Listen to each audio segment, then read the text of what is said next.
मोदी बन गए हैं जादूगर। कर दिया ऐसा जादू जिससे बॉर्डर से गायब हो गए हैं चीन के सारे सैनिक।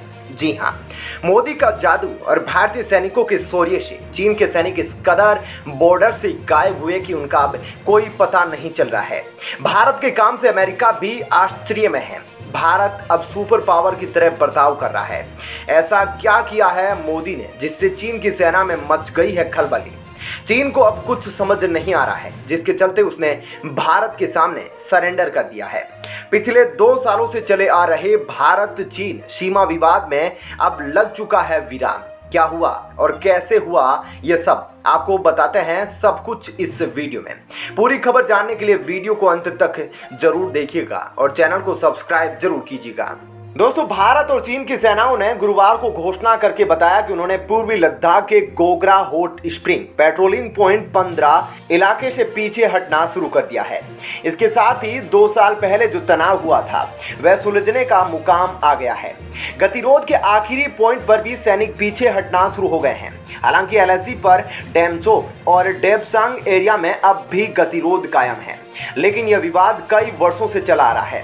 गुरुवार को भारत और चीन की तरफ से जारी संयुक्त बयान में कहा गया कि सोल्वेदोर की कोर कमांडर स्तर के बीच बनी सहमति के हिसाब से यह फैसला लिया गया है।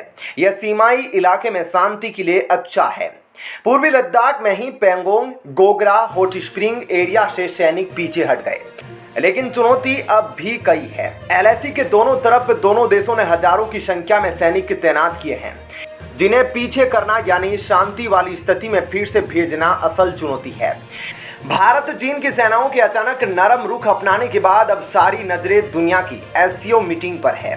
कल और आज होने वाली इस मीटिंग में उज्बेकिस्तान में प्रधानमंत्री नरेंद्र मोदी और चीन के राष्ट्रपति शी जिनपिंग आमने सामने हैं, जिसमें दोनों देशों की मीटिंग के बीच प्रधानमंत्री मोदी और जिनपिंग के मीटिंग के बीच सबकी नजरें टिकी है। लेकिन माना जा रहा है कि तनातनी के दौर में पहली बार आए नरम रुख से बैठक की संभावनाएं अब बढ़ गई है। मोदी ने इस सम्मेलन में भाग लिया है। शी जिनपिंग पहले ही वर्चुअली शामिल होने वाले थे, वह भी आ रहे हैं। दोस्तों, इस खबर पर आपकी क्या राय है, हमें कमेंट करके जरूर बताइएगा। खबर पसंद आई है तो वीडियो को लाइक शेयर जरूर कीजिएगा।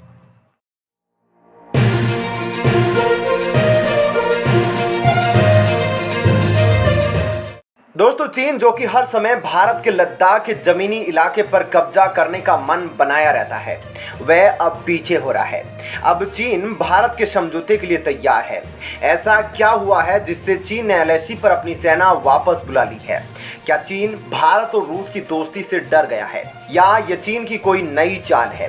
क्या चीन डर गया है कि उसका राज खत्म हो रहा है? क्या वो भारत और रूस की दोस्ती से डर गया है? कहीं भारत रूस के साथ मिलकर जंग न छेड़ दे। ऐसा क्या हुआ है जिससे चीन ने भारत के सामने घुटने टेक दिए हैं? कहीं यह चीन की कोई चाल तो नहीं जिसके तहत उसने बॉर्डर से अपनी सेना वापस बुला ली है? क्या है चीन का भारत के सामने सरेंडर करने का सच? बताते हैं आपको पूरी खबर इस वीडियो में, तो वीडियो के अंत तक बने रहिएगा और चैनल को सब्सक्राइब जरूर कीजिएगा। दोस्तों, भारत और चीन के बीच लंबी तनातनी के बाद अब दोनों देश लद्दाख सीमा से पीछे हटने के लिए तैयार हो गए हैं। इस समझौते के बाद ठंड से भरे इन पहाड़ों में 2 सालों से तैनात दोनों देशों के सैनिकों के लिए बड़ी राहत की बात है। दोनों देशों के सैनिक पिछले 2 साल से हर परिस्थिति में बॉर्डर पर तैनात थे, लेकिन अब यह खत्म हो रहा है। भारत जो कि अब सुपर पावर बनने की कतार में है और अपने साथ दुनिया के बड़े देशों को भी ले आया है, जिससे चीन घबरा रहा है। प्रधानमंत्री नरेंद्र मोदी के नेतृत्व में भारत अब बदल रहा है, जिसके चलते चीन अब भारत के 4 लोकेशन से पीछे हट रहा है। पहले तो पैनगवा से, फिर फिंगर से और उसके बाद गलवान घाटी से अपनी सेना वापस बुला रहा है चीन, और हाल ही में गोगरा से भी अपनी सेना को पीछे हटा रहा है। इन 2 सालों में चीन भारत की जमीन पर कब्जा करने के इरादे से भारत के बॉर्डर एरिया में घुसता रहा है, पर प्रधानमंत्री मोदी के नेतृत्व में भारत चीन को मुंहतोड़ जवाब देता आ रहा है और अंत में चीन को भारत के सामने सरेंडर करना पड़ा है। भारत भारत ने जब से रूस के साथ अपना व्यापार बढ़ाया है तब से चीन सदमे में है। चीन को अपना राज खतरे में दिख रहा है। हर वक्त अब वो भारत के सामने झुकता दिख रहा है। कहने को तो यह एक दो देशों के बीच समझौता है, पर दुनिया में पावर की नजर से देखे तो भारत खुद को सुपर पावर की तरह दिखाने में सफल रहा है। भारत के साथ अमेरिका और रूस दो बड़े सुपर पावर है, जिसके चलते अब चीन कोई ऐसी वैसी हरकत नहीं दोहराना चाहता है और न ही करने की सोच सकता है। चीन जो पहले छोटे छोटे देशों को दबाकर रखता था, अब उस मामले में भी उसे मुंह की खानी पड़ सकती है। दोस्तों, इस खबर पर आपकी क्या राय है, हमें कमेंट करके जरूर बताइएगा और खबर पसंद आई हो तो वीडियो को लाइक और शेयर जरूर कीजिएगा। जय हिंद। दोस्तों, जिस तरह से पाकिस्तान के अंदर संकट आया है, ऐसे में अब वहां के मुस्लिम लोग भी भगवान की पूजा कर रहे हैं, यानी कि हिंदू धर्म लगभग अपना रहे हैं। क्या है ये पूरी खबर, आपको बताते हैं कि पाकिस्तान में बाढ़ ने इतनी भयंकर तबाही मचाई है कि वहां के लोगों को अब अल्लाह पर से विश्वास ही हट गया है। और इतना ही नहीं दोस्तों, वहां पर अगर बाढ़ आने से पहले की बात करें तो वहां पर पहले ही लोग भूखमरी की कगार पर है। अनएम्प्लॉयमेंट इतना ज़्यादा है कि लोग महंगी चीज़ें खरीदने के लिए 10 बार सोचते हैं। दोस्तों, आपको बता दें कि महंगाई वहाँ पर इतनी ज़्यादा हो गई है, जो सामान एक साल पहले वहाँ जिस कीमत पर मिलता था, आज वह 1.5 से लगभग 2.5 गुना और 3 गुना की कीमत पर वहाँ पर मिलता है। तो आप समझ सकते हैं कि वहाँ पर लोगों के ऊपर भगवान का कितना बड़ा प्रलय आया है। दोस्तों, इसके बाद से ही अब मुस्लिम भगवानों की पूजा करते हुए नजर आ रहे हैं। आपकी क्या राय है कि पाकिस्तान में जिस तरह से बाढ़ का संकट आया है और आर्थिक संकट वहां पर गहराया है, उसको देखते हुए भारत को उसकी मदद करनी चाहिए या नहीं? आप अपनी राय हमें कमेंट सेक्शन में जरूर बताइएगा। आपको बता दें कि यही ऐसा मौका है जब भारत थोड़ी सी मदद करके और समझौता करके उससे पीओके वापस लेने की कोशिश कर सकता है।